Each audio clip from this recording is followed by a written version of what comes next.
बादशाह जैसे ही कॉल पर सुंदरी की आवाज़ सुनता है तो इसके होश उड़ जाते हैं। वो फ़ौरन गुलाम के क्वार्टर में जाता है, लेकिन वहाँ लाजो अम्मा इसे बताती हैं कि गुलाम अपनी जॉब के लिए शहर गया हुआ है। बादशाह बेचैन होकर पूछता है, लाजो अम्मा सच बताओ, गुलाम किस लड़की को लाया था, क्योंकि वो इससे मोहब्बत करता है।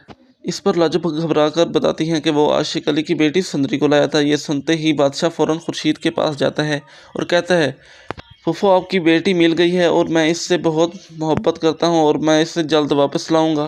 दूसरी तरफ जहाँ को भी पता चल जाता है कि बादशाह को सुंदरी का पता चल गया है, वो इससे मोहब्बत करता है। ये सुनकर जहाँ फ़ौरन अपने आदमी ज़्यादा तो नहीं भेजकर पढ़ा सुंदरी लिया। को अगवा करा लेता है और इसे अपने फार्म हाउस पे बुला लेता है। इसके आदमी उसे कैद कर लेते हैं। इधर बादशाह फ़ौरन गुलाम के पास पहुंचता है और पूछता है, सुंदरी कहाँ है, लेकिन गुलाम झूठ बोलता है कि किस सुंदरी को नहीं जानता।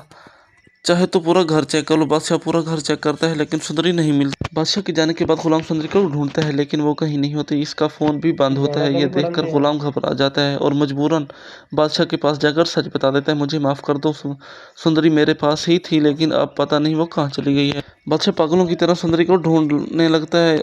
तभी अचानक वो अपने बाप को जानदार की बातें सुन लेता है। वो जो अपने आदमियों से कह रहा होता है कि सुंदरी को उठा लिया है और अब इसका काम तमाम कर दूंगा। वो बादशाह को मिलने नहीं जाते। सुनते ही बादशाह का खून खोल ज़्यादा उठता है। तो नहीं वो पढ़ा सीधा लिया। जहांदार के फार्म हाउस पहुंच जाता है। वहां गुंडों ने सुंदरी को रस्से से बांध रखा होता है। बादशाह फौरन आगे बढ़कर इसे लेता है।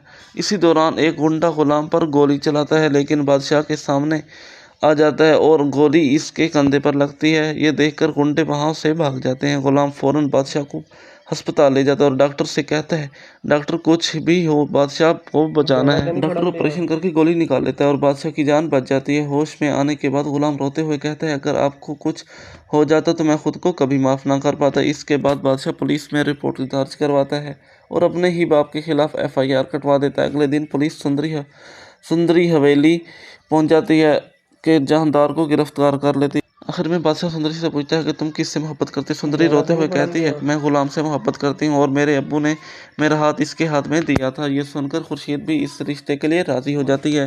बादशाह अपनी मोहब्बत की कुर्बानी देते हुए गुलाम और सुंदरी की शादी करवा देते हैं। बाद में वो अपनी अम्मी साहिबा जान के पास जाकर कहता है कि वो अपनी कज़न से शादी के लिए तैयार है और फिर वो इससे शादी कर लेता है। अब आप बताएं कि यार ये प्रेडिक्शन सही होगी या गलत, ज़्यादा तो अपनी नहीं राय पढ़ा ज़रूर लिया। दें। मिलते हैं अगली वीडियो में, तब तक के लिए अल्लाह हाफिज़।